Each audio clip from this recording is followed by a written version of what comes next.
And and it's important though to remember those things. When I don't know, it's maybe I'm crying over spilt milk, but when the Soviet Union collapsed, a lot of leftists, particularly those of a Trotskyite bend or anarchic bend, they thought, oh, this is great because this means now real socialism convergent and blah blah blah. And we lost this incredible support for anti-colonialism. The Soviet Union there would not have been the anti-colonial movement that existed in the 50s and 60s and 70s without the Soviet Union. Mhm. Um, and yet all that's been kind of forgotten. And again, now people are like content to say, oh, the BRICS are like, our salvation. Well, Oh, I I see. don't I see see. what I'm saying. I don't Yeah. see that. It's not a substitute for that. And, it also, if you believe that enough, then you're not going to keep fighting for socialism because you think, oh, well, all we have to do is expand BRICS and the world will be a much better place.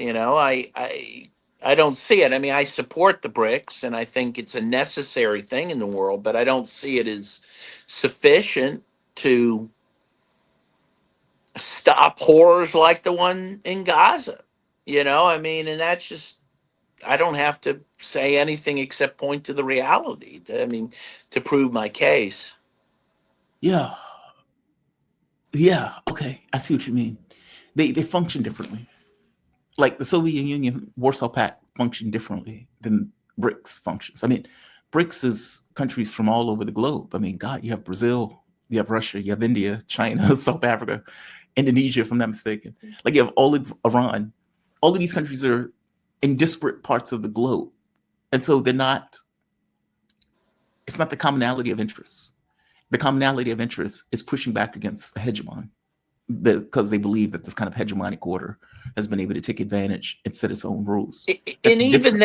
even that, let's face it, is not, you know, they do it in an opportunistic way. I mean, Yes. China still trades hugely with the United States, right? I mean, and the BRICS wouldn't even exist if the US was still willing to play ball with all these countries, right? It's not that they have an ideological opposition to dealing with the United States. It's simply that the U.S. has decided to sanction a lot of these countries, and so they responded by forming the BRICS. But again, if tomorrow the U.S. said we're not going to sanction any of you people, they're all going to go back to the U.S. and they're going to be happy Uh, to do that and trade I with the don't know. U.S.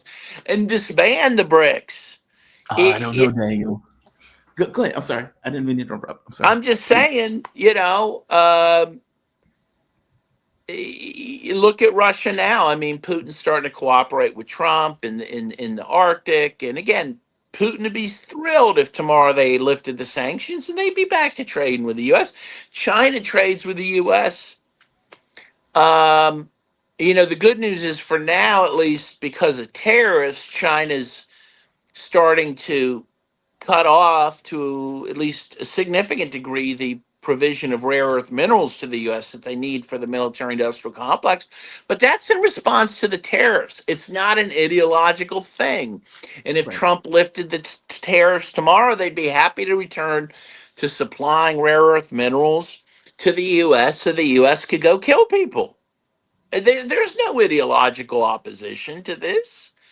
And they've been Yeah. doing it for years. Again, up until the Trump tariffs, they were freely providing these rare earth minerals for the U.S.'s military industrial complex. So again, this is just reality. I Mhm. mean, I'm not going to pretend It's things self-interest. are that are not. Yes. Radical self-interest. It's why they are together. It's the way they operate. It's in Putin's self-interest to try to end the war in Ukraine and give enticements. It's in China's self-interest because the US is trying to pivot to China and wants to effectively attack China at some point. And so, yeah, I need to slow down your military capability to do so. It's not ideological. Agreed. It's realistic. And that on some level sucks. That on some level sucks. Well, it's Um, because we don't have a socialist international movement like we used to. We need to rebuild that, and we need to keep, as leftists, arguing for the importance of socialism and socialist internationalism, and not settle for things like the BRICS, for, I'm sorry, a glorified trade organization. I mean, who cares? Um, I'm sorry, I'm in the mood to No, you're be. right. Look, I don't think you're wrong. It's just from my point of view. God, man, you put the nail on the head, and I guess I hadn't thought of it in these terms. You're right. The Soviet Union was an ideological entity, political, but ideological in the way that it functioned. BRICS is a realistic entity. They look at it as what is in our self-interest, and they function from that point of view of self-interest. They realize that the world and the way the world is organized with a hegemon is not in its self-interest. And so they decided we need to lump together in order to create a better outcome for us in other countries, let's say in the global south, where we can create a new center of gravity around the globe. Again, that's realistic, right? That's not ideological in the way they have to function. You can say maybe if ideology is a thing, realism is the ideology that they're effectively functioning with. Agreed. Agreed. I agree with you. But Lord knows we need something beyond this hegemon. Like Well, this hegemon agreed. needs to Again, it's collapse. a the BRICS is good insofar as it is an alternative. Again, I support it to that extent, but I also don't have any illusions about what it is. And Yeah. if the U.S. offers these countries a better deal tomorrow, they'll take Okay. it. Just as Mao did in 1972 when he abandoned supporting the Soviet Union to instead work with the United States, including by supporting people like Pinochet in Chile, right? Yeah. Uh, and that's why the China, while it's ostensibly communist, it's never been a reliable partner in international solidarity. And again, that's just a fact. So Only part of this that I may quibble with is burn me once, shame on you, burn me twice, shame on me. And whether that's with China, whether that's with Russia, China knows. It knows as a flat fact that it has a target on its back. It knows it.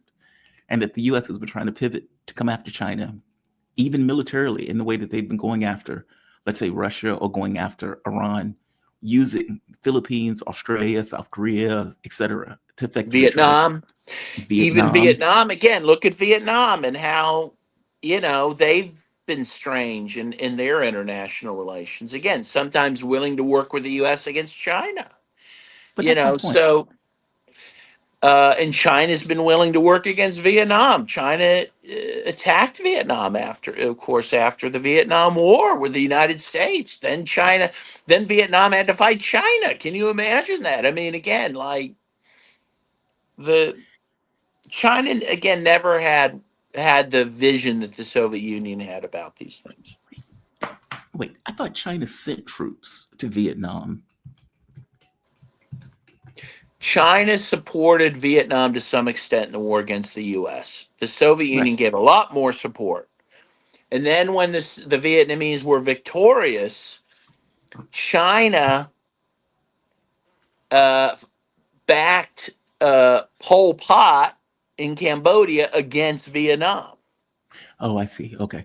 Because right And here, so China there was a said, war between Vietnam and China, which Vietnam won incredibly. Vietnam was amazing in that sense. Um, yeah. but that's a fact, and it's strange. It's very strange. I guess what I'm saying is the way that the political currents have run, China knows that it is next in regards to its target, and that the US hasn't been able to extricate itself from Ukraine and the Middle East in order to get to it yet. And even ask all of these countries, hey, are you ready to die for the United States? Okay, so China knows, right? They know they have a target on their back purely because of their growth and expansion. They can see what is taking place with Russia, and they can see how Taiwan is going to be the next Ukraine. And I know people are screaming at me, Taiwan is not Ukraine. No, they're not.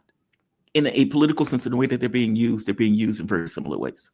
Yeah. So it's like Iran, Russia, China, they are fused together by virtue of this war machine that is effectively being allowed against it, and the proxies that the US are used to go after it. Again, realism forces a certain behavior in this. I don't know if the US all of a sudden turn around and say, hey, Russia, let's be buddies, that they would ever accept that or believe that. They may give lip service. I have a hard time believing that they would accept it. And same thing with China. I don't know if the behavior of the U.S. has gone to such an extent that none of these countries is going to trust anything coming out of the U.S. But correct me if I'm wrong. Do you? Well, they're not going to trust necessarily, but they will still deal with the US if I that's see. on offer. And again, China is a huge trading partner with the United States. I mean, this Yeah. is an obvious point. Yeah. Most of our, goods we buy are made in China. Um, so yeah, that doesn't mean they trust us. It doesn't mean they're not preparing to defend themselves if they're attacked. But you know, again, they don't have any principled opposition to the United States at all. I mean, right? I mean, Yeah. it's true, and Yeah. neither is Russia. I want to hit this other story. Speaking of odd things, the Iran. So I guess there are two parts. One, Russia was pulling out, I guess, personnel from Iran. That story came out, which is interesting. It's like, whoa, what's going on with that? There's that. And then you get Iran going to the European, I guess, to speak with the Europeans. And I keep asking myself, why are they wasting their time talking to the Europeans? I, for the life of me, don't get this. A, Europe are just vassals. They're not a power center. They have no swords. They're worthless. B, the Europeans pulled out of the JCPOA when they weren't supposed to. Iran stuck with the JCPOA. The European leaders were supposed to be a back bulwark, protecting them if they stay with the deal. They stay with the deal. The Europeans eventually are trying to reimpose sanctions or have already reimposed sanctions. So they are not trustworthy actors. They are vassals of the United States. Why are you having conversations with the backup singers? I don't get this. Well, Iran, is under extreme sanctions. The U.S. is the main sanctioner and main enforcer of those sanctions, and so they're going to try, if they can, to find any means to find other bargaining partners, even in Europe. I mean, I'm sure they see at the moment what everyone else sees, and that is that there is a growing rift between Europe and the United States, and they're gonna try to exploit that to see if some of those countries will buy their oil, given the fact that they can't get the Russian natural gas very easily anymore. So again, it's a matter of realpolitik, of exploiting the divisions within capitalism to gain some advantage. And again, I don't oppose that. I think they need to do that, and that's fine. But is Uh, there really but a I rift think that's between? what's going on. But is there really a rift between Europe and the U.S.? Well, yeah, I mean, again, how significant, I don't know, but I mean, you see that Trump's saying he wants to back off supporting Ukraine, while Europe is now more aggressively wanting to back Ukraine. Um, Trump is making them now spend what 5% of their what is it GDP GDP, yeah, on different.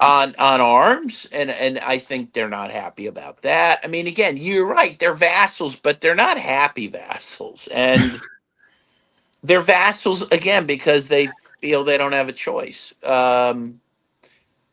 But I do think they're unhappy. I think they see Trump as a boob, and feel that they've given up their dignity by having to go, to Washington on their hands and knees and kiss his Yeah, butt. they have. So yeah, so again, there's some daylight there for countries like Iran to maybe find a way to sell some stuff and have you know, some relations. It makes sense. It makes sense. I Donald Trump is making them pay, I believe, a 10% premium on every weapon that he sells. Think about that. They're not even hiding it. It's like, yeah, we're going to get them to pay 10% extra for the weapons, just for hashtag reasons. Countries that are willing to do that, are they really going to go against daddy if daddy says, don't do that? No, I mean, I think on certain issues, I mean, it's not monolithic. They're not going to probably have a major break with the United States in any significant manner, but on small matters, they might. You have some European countries, for example, breaking ranks on Palestine. Mhm. Countries like Ireland, Spain. There are a couple others I saw, and I'm forgetting two of the, I think, Scandinavian countries are now uh, breaking Like off. Norway. What's that? Norway, I thought. Norway. There was another one too. Are cutting off, trade with Israel because of the genocide. Those are ways in which it's breaking ranks. Again, they're not significant ways, but they're little ways. It's enough that a country like Iran could find a way to get something out of that. You know. Okay. I'm just, when Iran was attacked, Europe didn't say, how dare the US and Israel attack Iran. They say, how dare Iran for allowing itself to be attacked. It's Meaning they true. attacked Iran. Yeah. Well, it's true. Again, I'm sure Iran has no illusions about it. But again, they got oil to sell. They got, they're going to try to find ways to maneuver in this world. Fair enough. I'm Um, being a horse. I'm kicking a yeah. horse. It's just, it's like, I, it feels like groveling. And Well, it feels like I, groveling I to weak mean, people they at that. may have to grovel. I mean, they're suffering a lot economically from these sanctions. They have to take care of their own people, and I understand why they're doing what they're doing. And some people were critical that Russia and China didn't do more for Iran when they were attacked. Yeah. Um, so they see the reality. That at the end of the day, Iran's going to have to take care of itself. So it's going to do what it needs to I'm survive. I'm curious if that's going to be the case this time around, though.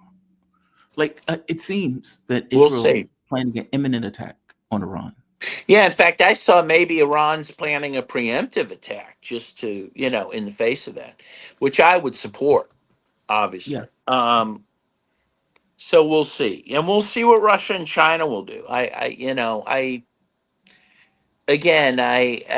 don't expect much from them, given what I've seen up till now. So, It's just if Iran falls, the issue for Russia and China becomes very fraught, which well, on it's some level, true, in a realistic sense, but forces. Russia allowed Syria to fall, and that was surprising too. So, I don't know. I'm I not don't going to know. fight you. I'm not going to fight you on that because you wrote the book on that. They allowed Syria to fall. I mean, did Well, they cut yeah, I bait? mean, look, they have an excuse. They said, well, the Syrians weren't going to fight, so we didn't fight. But number one, they really did bow out very quickly. And number two, look at them now. They're actually dealing with this new horrible Jelani government, this Al Qaeda government that's engaged in, genocide and kidnapping and raping women. And to keep their two bases there, they're willing to deal with Jelani, right? Again, there's no principles there. Oh, good point. Oh, such a good point. Speaking of Jelani, the ISIS commander president of quote unquote Syria is going to speak at the UN General Assembly. He has been Yeah, invited. yeah, Imagine that. The man is as blood soaked hands, like blood all over his hands. Um, Murdering Alawites, murdering Christians, murdering, I mean, basically Muslims. Druze. Yeah, Yeah, Druze. Um, and they are literally inviting him to give a speech at the UN. That is amazing. it's shocking. It's absolutely shocking. Um, it's disgusting. It's disgusting. And again, I don't want to be too critical, but I mean, again, that Russia very quickly was willing to deal with him in order to keep their bases there. I mean, it tells you a lot. It does tell you a lot. I mean, I'm not going to defend it. I'm not going to defend it because you're right. It's grotesque. Um, I assume from their point of view, looking at the world realistically, they want the military bases in Syria. and there's probably not a good replacement elsewhere. Well, And so maybe then they should have fought harder to defend the Assad government. I mean, I mean, that was their option. The how do Giuliani's you forces were small in number; they easily could have been defeated. They fight for eat government when they it's had no aerial power. Russia had all the aerial power; they could have bombed them. I know That- the U.S. has aerial power and still lost the war to Afghanistan, yeah, but and this wasn't like that. This wasn't like that. This wasn't the like that. Houthis have been getting bombed constantly with air power from Saudi Arabia for like the last 10 years. That wasn't enough to beat the Houthis or Ansarallah either.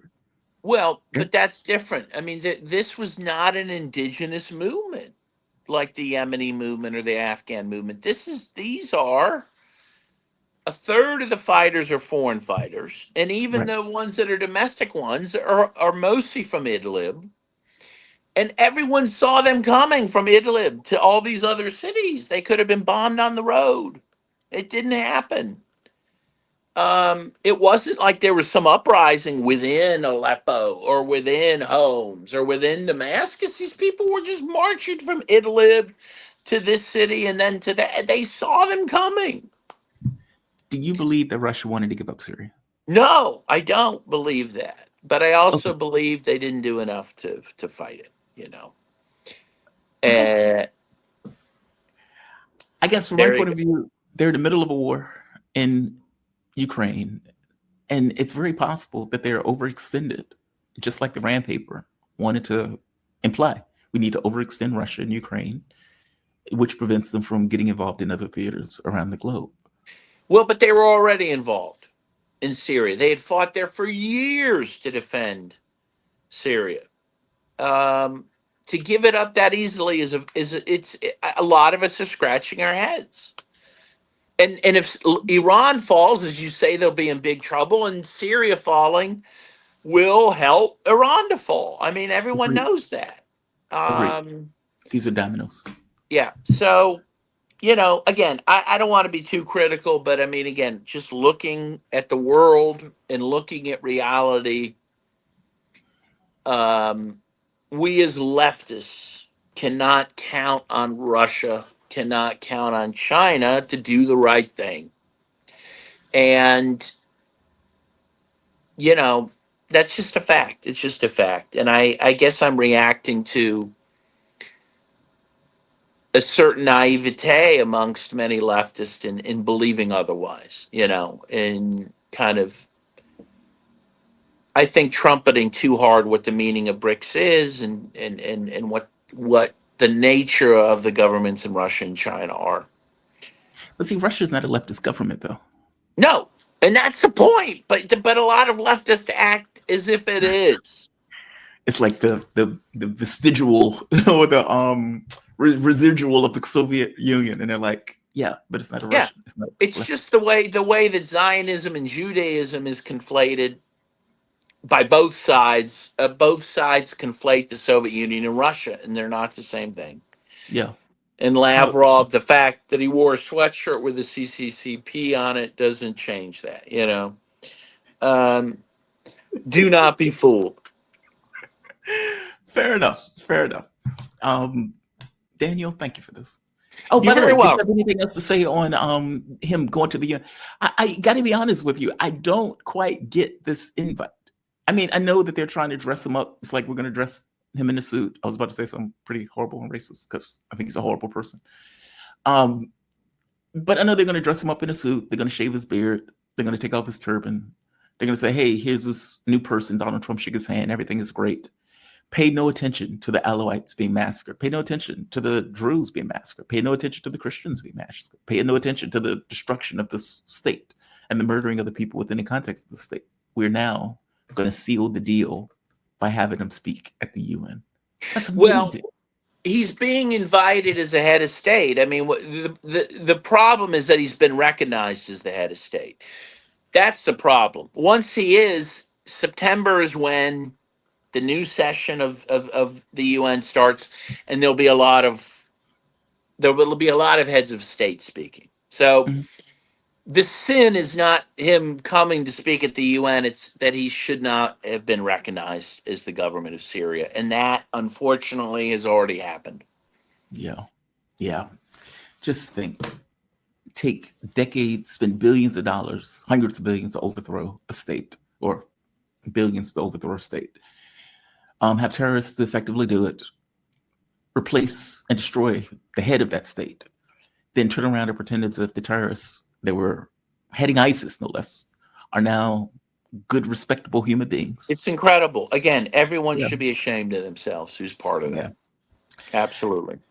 Dan, you're fantastic, man. I Thank you. am I appreciate your dose of reality on BRICS.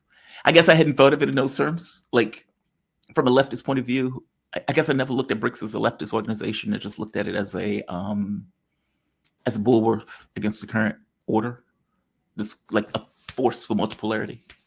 But you make a good point that this is not an ideological vision. This is a purely realist, material vision where they would make exchanges when they need to make exchanges to get from point A to point B. It's not a vision type thing per se.